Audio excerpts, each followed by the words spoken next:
ជំរាបសួរសួស្តីអ្នកទាំងអស់គ្នានាងខ្ញុំចេឌីជួបគ្នាម្ដងទៀតហើយជាមួយនឹងរឿងថ្មីរបស់ជប៉ុនម្ដងដែលមានចំណងជើងថា All Give You High of Me ហើយសាច់រឿងនេះដែរមានពាក់ព័ន្ធទៅនឹងការរំលោភបំពានលើសិទ្ធិកុមាររួមទាំងសិទ្ធិរស់រានរបស់កុមារផងដែរដូច្នេះហើយសម្រាប់អ្នកដែលមានបញ្ហាផ្នែកស្មារតី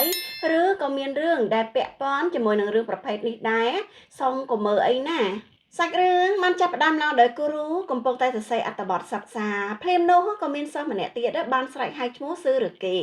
គេប្រមូលបបួលស៊ឺរ៉ាគីហ្នឹងទៅដើរលេងមិត្តគេម្នាក់ទៀតហ្នឹងក៏បាននិយាយទៅថាឯងទៅទេស៊ឺរ៉ាគីបើឯងទៅខ្ញុំក៏ទៅដែរតែថាស៊ឺរ៉ាគីហ្នឹងក៏បានតបមកថាថ្ងៃនេះគឺជាថ្ងៃសុក្រម្ល៉េះហើយក៏មានអ្នកនិយាយទៅថាថ្ងៃសុក្រអ្នកផ្ទះឯងនៅញ៉ាំអីជុំគ្នាមិនអញ្ចឹងម្ល៉េះហើយស៊ឺរ៉ាគីហ្នឹងក៏តបទៅវិញថាមែនហើយខ្ញុំត្រូវប្រញាប់ទៅផ្ទះហ្នឹងឲ្យបានលឿនតើមិត្តម្នាក់ទៀតហ្នឹងគេក៏និយាយទៅថាអ្នកផ្ទះឯងទៅញ៉ាំអីនៅក្រៅរាល់ថ្ងៃសុក្រឬលយដល់ហើយស៊ឺរ៉ាគីហ្នឹងក៏អត់បានតបទេបានត្រឹមញញឹមយ៉ាងស្រស់អញ្ចឹងឯងនៅពេលនោះឯងដែលសម្លេងក្នុងចិត្តរបស់គូរូក៏បាននិយាយឲ្យយើងដឹងថាស៊ឺរ៉ាគីស៊ីនគេអង្គុយនៅតុក្រោយខ្ញុំគេជាសមាជិកក្រុមសង្គមកិច្ចគេតន់ប្លន់ហើយសុភាពរៀបសារតែងញញឹមបែបមានតែខ្ញុំម្នាក់ទេដែលគិតថាកៅភ្នែករបស់គេគឺគួរឲ្យខ្លាចកាត់ទៅដល់ពេលដែលគូរូគាត់ចេញពីការសិក្សាហ្នឹងហើយក៏ឈានចូលទិញម្ហូបដែរគាត់បានរអ៊ូនៅក្នុងចិត្តថាថ្ងៃនេះហើយសាច់ថ្លៃម្ល៉េះហើយគាត់បានទិញវាតិចមែនតើ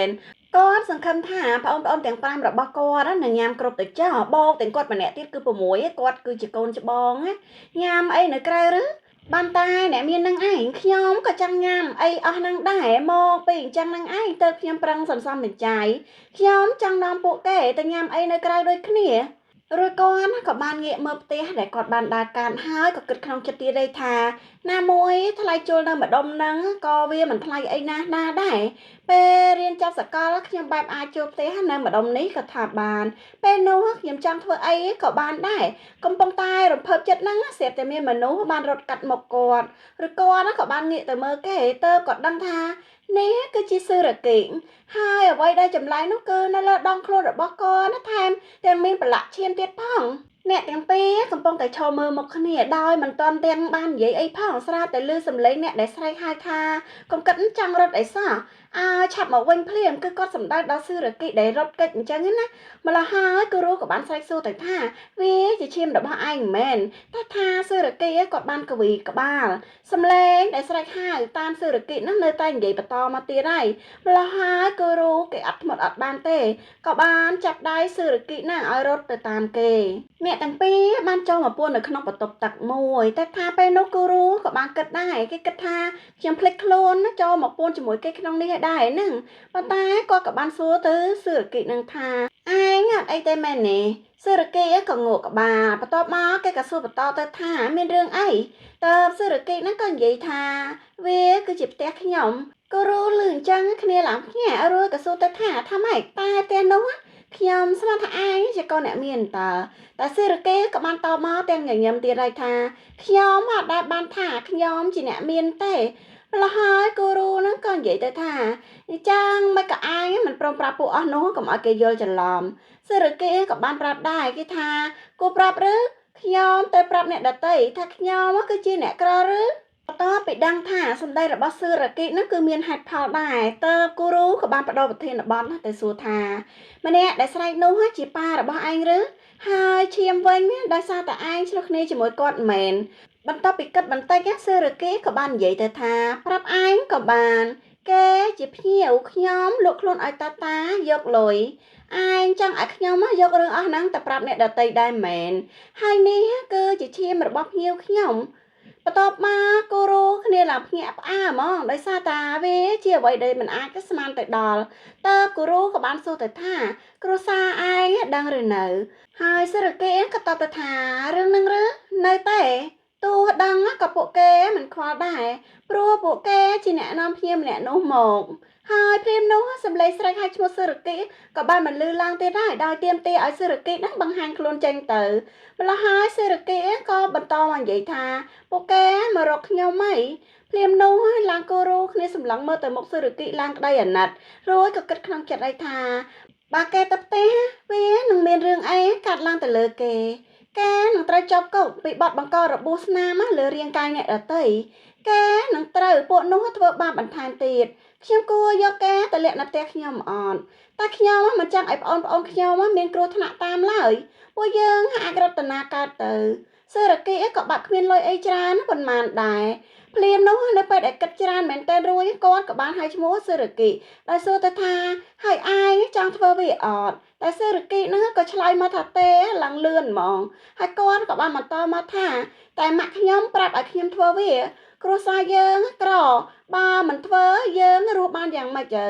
ម្ល៉េះហើយគូរូក៏តបមកថាបើអញ្ចឹងពេលអានេះសិនទៅឯងបែបស្លៀកខោខ្ញុំអត់ត្រូវទេហើយសេរីគីគេក៏បានប្រាប់ដែរខ្ញុំអត់ចង់ឲ្យខោឯងប្រឡាក់ទេព្រោះមុននេះខ្ញុំបានមានអីជាមួយនឹងគេអាគ្រូក៏បកទៅថាមិនអីទេឯងមិនអាចចេញទៅក្រៅទាំងបែបហ្នឹងកើតឡើយឲ្យលឿនទៅយើងនឹងរត់ចេញពីទីនេះជាមួយនឹងគ្នាគាត់និយាយទៅបង្ហាញទឹកមុខមកដោយភាពស្មោះត្រង់ម្លងហើយសេរីគីគ្នាឡើងផ្លឹកកាន់មកដល់អ្នកទាំងពីរបានមកដល់ផ្ទះរបស់គូរូហើយសេរីគីក៏បាននិយាយទៅថាគូរូអរគុណហើយដែលឲ្យខ្ញុំប្រើបន្ទប់ទឹកផ្ទះឯងអាគូរូនោះឆ្លើយតែប៉ុន្តែក៏កកាយទូកអាវរួចហុចអាវទៅឲ្យគេដោយនិយាយថាយកអានេះទៅហើយសេរីគីក៏សួរថាអីគេបន្ទាប់មកគូរូក៏បានប្រាប់ថាពេលអាវនេះទៅក្រៅទាំងបែបហ្នឹងគេមើលប្រៀបមិនខានទេគឺសំដៅដល់អស់ដល់ប្រឡាក់ឈាមមកហើយគាត់ក៏បានងាកមកគិតដែលរៀបចំអីវ៉ាន់ទាំងអស់ហ្នឹងមានដូចជាខោអាវកាតធនាគារកាបូបលុយនិងទូរស័ព្ទគឺវាគ្រប់អស់ហើយគាត់ក៏បានគិតបន្តដែរថាវាមិនអីទេមិនអីឡើយវាមិនអីពិតមែនឬទោះខ្ញុំនិយាយបែបហ្នឹងមែនតាយើងអាចទៅណាបាននៅលុយខ្ញុំគ្រប់អាចចិញ្ចឹមពួកយើងទាំងពីរបានមែនឬហើយខ្ញុំចាំបាច់ត្រូវទៅជាមួយនឹងគេដែរតែបើខ្ញុំឲ្យគេទៅផ្ទះគេវិញគួរតែប្រញាប់ទៅមុនពេលដែលមានអ្នកមកល្អជាងភ្លាមនោះសេរីគីក៏បានហៅឈ្មោះគូរូអាឡៃតែគិតពេករហូតដល់ផ្លឹកហើយតាក៏ងាកមកពាក់មួកឲ្យសេរីគីដល់និយាយទៅថាតោះពាក់អានេះផងហើយក៏ស្បែកជើងនេះដែរភ្លាមនោះស្រាប់តែសម្លេងបើកទ្វារក៏បានបន្លឺឡើងស្រាប់តែប្អូនរបស់គាត់ក៏បានចូលមករួចក៏សួរទៅគាត់ទៅថាបងមកលឿនដល់ហើយម្ល៉េះហើយគូរូតតបឲ្យប្អូនថាពេលមកដល់ផ្ទះត្រូវនិយាយថាម៉េចប្អូនរបស់គាត់ក៏និយាយថាខ្ញុំមកវិញហើយគាត់គឺជាមិត្តភក្តិរបស់បងឬម្ល៉េះហើយគូរូក៏បានប្រាប់ទៅថាហើយមិនជំរាបសួរតែប្អូនគេក៏ជំរាបសួររួចក៏ងាកមកសួរបងទៀតថាកបោបធំដល់ថ្នាក់ហ្នឹងបងប្រឹងយកទៅណាម្ល៉េះហើយគូរូក៏បានគិតទៀតដែរថាមែនហើយបើខ្ញុំទៅខ្ញុំនឹងលេងបានជួបបងប្អូនរបស់ខ្ញុំមិនខានទេតែបើប្អូនរបស់ខ្ញុំជួបរឿងដូចសេរីគីពេលនេះខ្ញុំមិនអាចឲ្យគេទៅតែឯងឡើយបន្ទាប់មកគាត់ក៏បានងាកទៅនិយាយជាមួយនឹងប្អូនថាបងចង់ឲ្យរបស់បងឈប់ធ្លាទៅគេ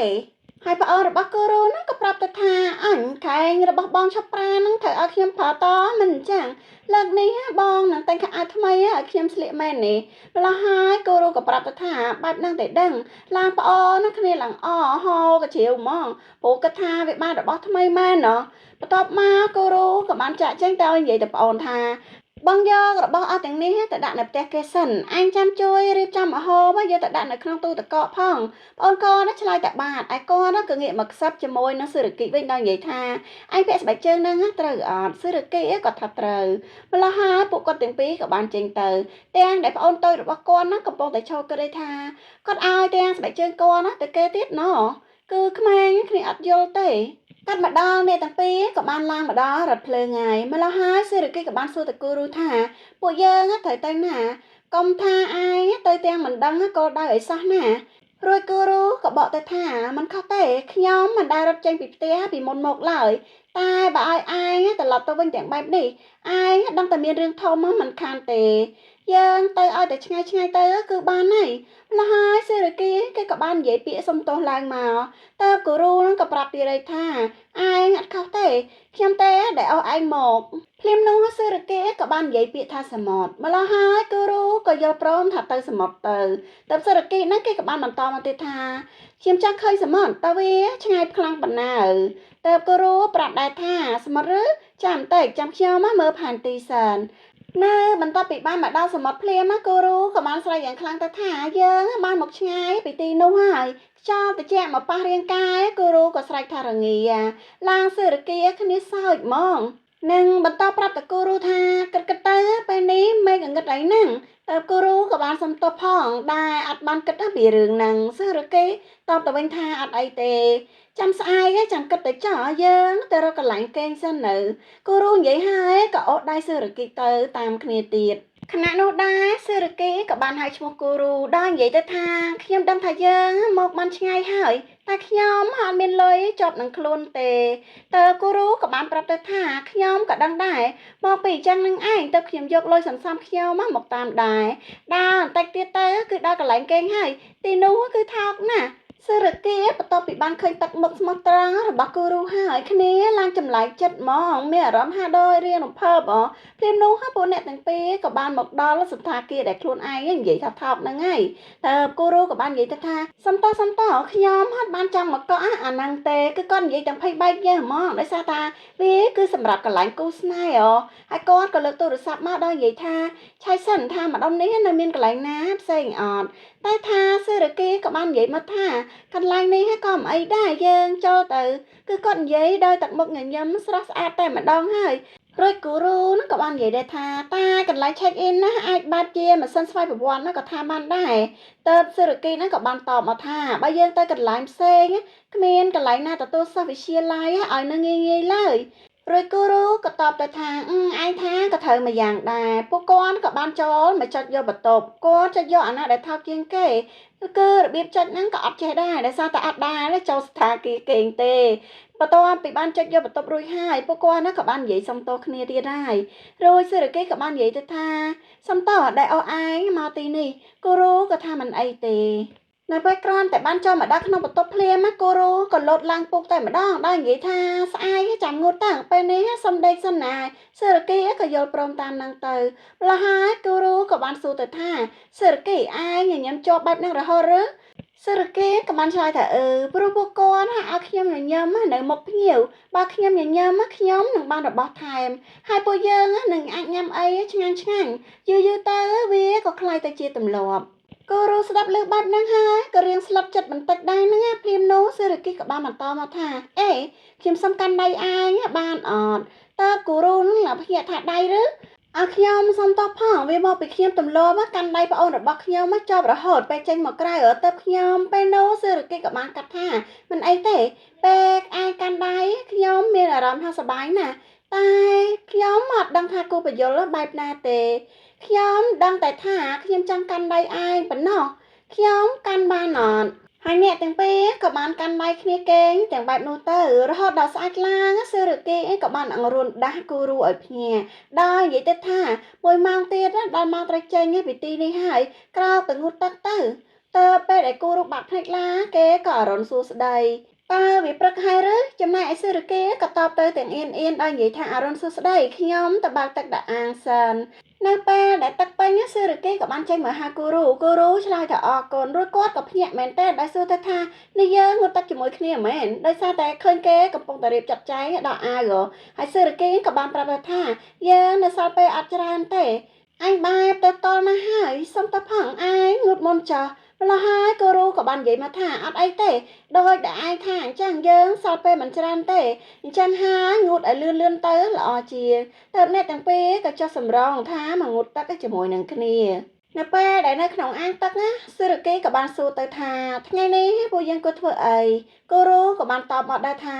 យើងទៅសមុទ្រសិនទៅរួចហើយចាំចេញពីឬស៊ីម៉ាបន្ទាប់ពីនិយាយដល់ប្រយោគហ្នឹងមុខម្នាក់ឡើងស្ងប់ស្ងាត់ហ្មងតើសេរីគេក៏បានប្រាប់ទៅថាទៅសមុទ្រហើយចាំគិតទៀតម្ល៉េះហើយគូរូក៏ប្រាប់ទៅថាតាមនឹងចាស់ហើយក៏បានក្រោកឡើងដល់និយាយថាតោះទៅស្លៀកពាក់កាន់មកដល់ពេលដែលអ្នកទាំងពីរបានមកដល់មាត់សមុទ្រដែរសេរីគេបាននិយាយទៅថាថ្ងៃនេះពពកអត់ច្រើនទេហើយគូរូក៏បានបកថាសំណាងហើយដែលអាកាសធាតុល្អនោះកន្លែងនេះវាយូស្អាតមែនតើវាធ្វើឲ្យខ្ញុំមានអារម្មណ៍នឹកសមុទ្រណានៅថ្ងៃលិចនៅមាត់សមុទ្រខ្លាំងមែនតើនេះសេរីគេហ្នឹងក៏បាននិយាយទៀតដែរថាតែទោះជាមេឃភ្លៀងក៏មិនអីដែរឲ្យតែមានឯងនៅក្បែរខ្ញុំគូរូក៏បាននិយាយទៅថាបើមេឃភ្លៀងដឹងតែស្រអាប់មិនខានទេចឹងហើយវាមិនមែនមិនអីឡើយ សិរគីក៏យល់ស្របទាំងមុខញញឹមទៀតដែរម្ល៉េះហើយគូរូក៏និយាយទៅថាអាយថាមិនខុសទេយើងគួរតែក្រោកឲ្យបានលឿនណាទៅល្អសិរគីក៏សួរទៅថាហេតុអីទៅគូរូនោះក៏ប្រាប់មកថាព្រោះយើងនឹងបានមើលព្រះអាទិត្យរះជាមួយនឹងគ្នានោះអីសិរគីសួរថាមែនអីអញធ្លាប់មើលព្រះអាទិត្យរះទេគូរូក៏ឆ្លើយមកថាក៏ធ្លាប់ម្ដងដែរតាកាលនោះខ្ញុំទៅដើរលេងជាមួយអ្នកផ្ទះខ្ញុំវាស្អាតខ្លាំងណាស់ម្ល៉េះហើយសិរគីក៏សួរមកទៀតថាស្អាតជាងនេះឬម្ល៉េះហើយគូរូក៏ប្រាប់មកថាកុំចង់យកមកប្រៀបធៀបអីទោះពេលនេះស្អាតក៏នៅតែស្អាតចាញ់ព្រះអាទិត្យរះទេម្ល៉េះហើយសិរគីក៏ស្រែកថាវ៉ាវខ្ញុំក៏ចង់ឃើញដែរលើគេនិយាយអញ្ចឹងគូរូក៏និយាយទៅថាបើអញ្ចឹងស្អែកយើងមកមើលព្រះអាទិត្យរះជាមួយគ្នាទៅម្ល៉េះហើយសិរគីក៏សួរទៅថាស្អែកឬតើគូរូក៏ប្រាប់មកថាឬក៏ខាន់ស្អែកស្រាប់តែសិរគីក៏និយាយមកថាស្អែកនេះផ្លេចអីចឹងថាយើងនឹងត្រូវប៉ូលីសចាប់បានយើងត្រូវប្រញាប់ចេញពីហ៊ីរ៉ូស៊ីម៉ាបានលឿនបំផុតម្ល៉េះហើយគូរូក៏និយាយទៅថាស្អែកយើងមកមើលជាមួយគ្នាទៅខ្ញុំមិនគិតថាពួកគាត់ណាប្តឹងលឿនដល់ថ្នាក់ហ្នឹងឡើយអញ្ចឹងហើយយើងបាត់នៅសល់ពេលមួយថ្ងៃទៀតក៏ថាបានដែរសិរគីក៏បានលើកឡើងថាបើនិយាយអញ្ចឹងយើងជ្រាបដើមមើលជុំវិញនេះតែម្ដងល្អទេក្លិនសមុទ្រណាស្រស់ស្រាយណាស់អញ្ចឹងហើយខ្ញុំចង់នៅរៀងយូរបន្តិចទៀតម្ល៉េះហើយអ្នកទាំងពីរក៏បានព្រមព្រៀងគ្នាដែរតែថាអវ៉ាន់ដែលពួកគាត់យកមកហ្នឹងគឺវាធ្ងន់ដែរតែយ៉ាងណាម្ដុំហ្នឹងអត់មានកន្លែងផ្ញើអវ៉ាន់ទេទើបបង្ខំឲ្យពួកគាត់ហ្នឹងដើរយូរវាទៅអញ្ចឹងឯងហើយពួកគេក៏បានពិភាក្សាគ្នាអំពីថ្ងៃរះនៅថ្ងៃស្អែកហ្នឹងតើគួរទៅមើលនៅទីណាគូរូក៏បានប្រាប់ទៅថាចង់ទៅមើលនៅបឹងស៊ីនជីពីព្រោះថាវានៅជិតស្រុកកំណើតរបស់គេដោយសារតែគ្រួសាររបស់គេមានចំនួនគ្នាដល់តែ8នាក់ឯណោះតើអត់សូវបានទៅមើលហើយគូរូក៏បានលើកឡើងមកថានៅទីនោះល្បីរឿងព្រះអាទិត្យណារះស្អាតណាស់ក្មេងៗគេចង់ទៅឃើញមែនតែនអញ្ចឹងហើយទើបយើងក្រោកពីព្រលឹមទៅមើលតួវាស្អាតតែពេលនោះនៅសុកក៏បាត់ប្អូនពៅខ្ញុំហើយយើងក៏នាំគ្នាឆោឡោពេញហ្នឹងពេលនោះប៉ាខ្ញុំយកបណ្ដាតាមរកប្អូនខ្ញុំបណ្ដាសុំទោសផងនៅសុកស្រាប់តែលើករឿងអ្នកផ្ទះមកនិយាយបែបហ្នឹងម្ល៉េះហើយសិរគីក៏បានតបទៅថាមិនអីទេខ្ញុំក៏ចង់ឮដែរឯងនិយាយបន្តទៅគូរូក៏សួរបញ្ជាក់ឯងថាមែនឬម្នាក់ឯងជួបកាលពីម្សិលមិញគឺជាប្អូនទី5របស់ខ្ញុំគេឆ្លាតណាស់ចាស់នៅភូមិស្រឡាញ់គេខ្លាំងណាស់ហើយពួកគាត់ឧស្សាហ៍ឲ្យរបស់ញ៉ាំទៅគេមែនតែនពួកគេទាំងពីរបន្តដើរកាន់ដៃគ្នាបដានិយាយគ្នាបដារហូតទៅដល់ហាងផ្លែឈើមួយកន្លែងទៅគូរូក៏លើកផ្លែឈើមួយមើលដល់និយាយទៅថាអានេះទំនងដល់ហើយគាត់ណាក៏ទិញវាទៅគឺផ្លែប៉ោមមួយអញ្ចឹងម្ល៉េះហើយសេរីគីហ្នឹងក៏បានសួរទៅថាឯងចង់ទិញវាឬគូរូក៏បានបញ្ជាក់មកថាម៉ែណៃមិនខុសទេណាមួយវាដល់រដូវផ្លែឈើអីហ្នឹងយើងទិញវាទុកញ៉ាំតាមផ្លូវយ៉ាងម៉េចឯងអត់ចូលចិត្តញ៉ាំប៉ោមទេឬហើយសេរីគីក៏តបមកថាចូលចិត្តខ្ញុំគ្រាន់តែមានអារម្មណ៍ថាដកឲ្យឯងមើលថែតែម្ខាងអញ្ចឹងម្ល៉េះហើយគូរូក៏និយាយមកថាមិនក៏ឯងលើករឿងហ្នឹងមកនិយាយអញ្ចឹងសេរីគីនៅតែបន្តសុំទោសតាំងពីចេញមកខ្ញុំមិនដែលធ្វើអីជាប្រយោជន៍ដល់ឯងម្ដងណាឡើយគូរូក៏បានតបដែរថាខ្ញុំអត់បានថាអីឲ្យឯងទេបើអញ្ចឹងយើងចែកគ្នាញ៉ាំទៅ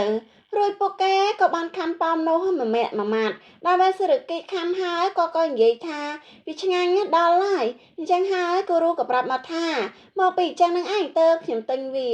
កន្លែងនេះអ៊ីតមានចង់និយាយថាអ៊ីតមានឆ្លាញ់សាច់រឿងហ្នឹងទាំងមូលគឺពេញទំហឹងតែម្ដងអត់មានចន្លោះកន្លែងណាទេណា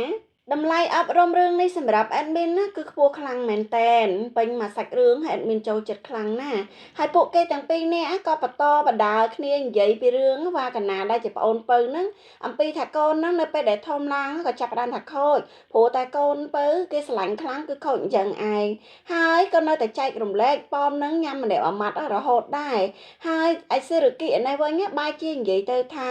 តំណងសបាយដល់ហើយវាគួរឲ្យស្រឡាញ់មួយយ៉ាងដែរហើយគូរូក៏บอกមកថាគួរឲ្យស្រឡាញ់បែបហ្នឹងឬគួរឲ្យចង់ថែអាចច្រើនជាងទៅសេរីគីក៏តបទៅថាអញ្ចឹងក៏បានប៉ុន្តែគូរូបែរជាមកសួរថាខ្ញុំសួរតិចបានអត់សេរីគីក៏ព្រមតែគេនិយាយមកថាឯងធ្វើរឿងអស់នោះជាមួយនឹងភ្ញៀវមករហូតឬសេរីគីក៏ទៀតដែរម្ល៉េះហើយគូរូក៏សួរទៀតថាបើអញ្ចឹងមិនក៏ម្សិលមិញឯងកិច្ចចេញអញ្ចឹងតើសេរីគីគាត់ឆ្លើយមកទាំងទឹកមុខញញឹមស្រស់ទៀតថាសំណួរនេះពិបាកឆ្លើយពេកហី ដល់អញ្ចឹងទៅទើបគូរូនឹងភ្ញាក់ខ្លួនបញ្ញាប់សុំទោសគេដោយនិយាយទៅថាខ្ញុំគិតមិនដល់ឯងខាងខ្ញុំក៏បានដែរតែស្រុគីក៏តបមកថាមិនអីទេជ្រុលជាឯងចូលមកពាក់ព័ន្ធទៅហើយឯងក៏គួរតែដឹងដែរម្ល៉េះហើយគូរូក៏តបឲ្យថាខ្ញុំជ្រើសមកចេះដឹងរឿងឯងដោយខ្លួនឯងទេហើយសេរកេក៏ចាប់ផ្ដើមប្រាប់មកថាកន្លងមកនេះពួកភ្ញៀវទុកខ្ញុំដូចតំណែងអញ្ចឹងហើយទោះស្អប់ប៉ុណ្ណាក៏ខ្ញុំព្យាយាមទ្រាំដែរតែប្រុសម្សិលមិញគេទុកខ្ញុំជារបស់ម្ល៉េះហើយគូរូក៏សួរទៅថាតំណែងនិងរបស់មានអីខុសគ្នាទៅអេដមីនប្រកាសចិត្តណាថាសំណួរមួយនេះមិនមែនតែគូរូទេដែលឆ្ងល់អ្នកទាំងអស់គ្នាក៏ដូចជាអេដមីនក៏ឆ្ងល់ដូចគ្នាមែនអត់ឥឡូវយើងមកស្ដាប់សេរកេបកស្រាយឲ្យស្ដាប់ណាអ្នកទិញតំណែងនឹងព្យាយាមថែតំណែងនោះមិនឲ្យខូចតែរបស់គឺមិនដូចគ្នាឡើយចិញ្ចាំងចានប្រដាប់ដាក់កន្ទុយបារីពេលយើងខឹងយើងក៏វាយបោកបោះរបស់អស់ទាំងនោះហើយប្រុសម្នាក់ម្សិលមិញនោះគេចាំងយកកំបិតមកចាក់ខ្ញុំខ្លាចហើយក៏រើបំរាស់រហូតដល់កូនកំបិតនោះហោះទៅត្រូវនឹងគេឯងគិតយ៉ាងម៉េចដែរខ្ញុំធ្វើឲ្យអ្នកដតីរបួសអញ្ចឹងហើយឯងនឹងស្ដីឲ្យខ្ញុំដូចស្ដីឲ្យប្អូនឯងទេម្ល៉េះហើយគូរូក៏តបទៅថាខ្ញុំអត់ដឹងទេហើយសេរកេក៏បកទៅថាកូនច្បងក៏មិនមែនដឹងគ្រប់រឿងដែរណោះគូរូក៏ថាមិនខុសទេសេរកេក៏បន្តមកថាកន្លងមកនេះខ្ញុំមានតែខ្លួនមួយប៉ុណ្ណោះហើយពួកគាត់ក៏ស្រាប់តែដើរមកដល់កន្លែងដែលចង់មើលព្រះអាទិត្យរះហ្នឹងហើយតែចៃដន្យណាវាបាត់ទៅវិញហើយលែងមានអីមើលអីហ្នឹងម្ល៉េះហើយម្នាក់ក៏សម្រេចសម្រួលគ្នា